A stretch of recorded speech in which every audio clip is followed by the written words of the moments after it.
Tungkol naman dyan sa sermon events, people that have really spoken to encourage me is yung previous pastor namin na to be faithful lang, to continue with the walk with God. The same ang nakikita ko kay Pastor Van. So, when I came here, that's the time that first time na nag-attend ako, yung nga sinasabi ko na the transparency, hindi siya namimili. So, the encouragement is coming from my previous pastor that I saw from Pastor Van, that I really have to continue with my walk in faith in Jesus Christ.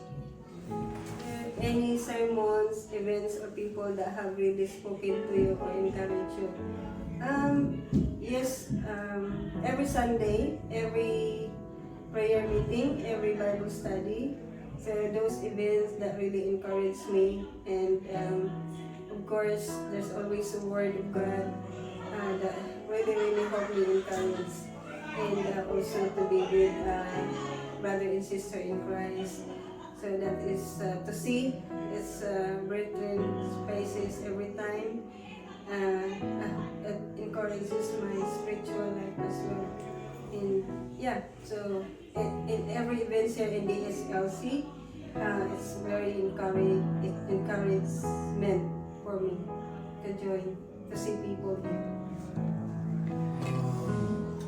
Yung nag-encourage sa akin sa mga yung praise ni Pastor. May mga praise kasi si Pastor na parang don't be offended na as a Christians. Meron yung talagang may praise siya na hindi kanya parang hindi insult yung ano mo being a Christian, parang being a spiritual father, may right siya na i-discipline tayo being a member, being a children of God. Kasi yun ang gusto ko sa ano ni Pastor yung pagkatao ni Pastor kasi yung isa pa yung lagi siyang think positive, lagi siyang courageous, strong and courageous, and lagi siya nag-stand sa faith niya. Yun yung nakakapag-encourage sa akin.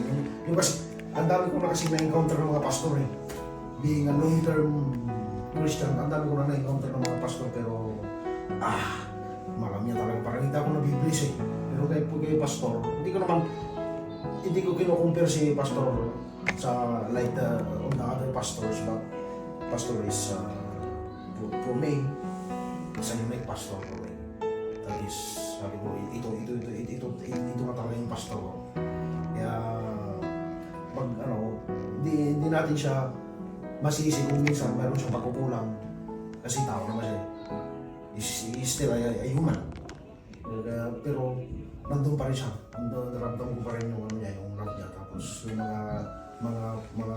mga dinideliver niyang word from God is learn to us para maano tayo, laro tayo ma-encourage sa faith natin, sa walk natin sa Panginoon Diyos. And glory to God, hallelujah.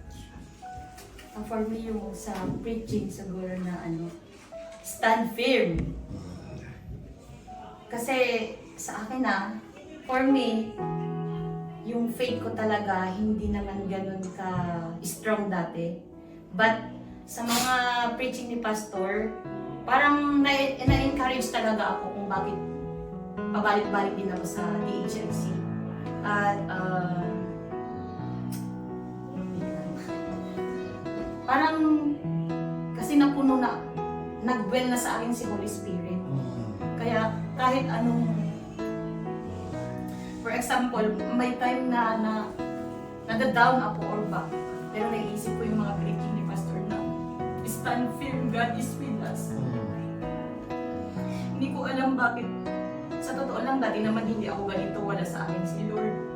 Bakit ngayon nasasabi ko, sa totoo lang, everyday, nagtitingin ako kay Lord kahit konting bagay or mali man yan sa work or maraming mga pagsubok, diba? Lagi kang mag-thank you kay Lord.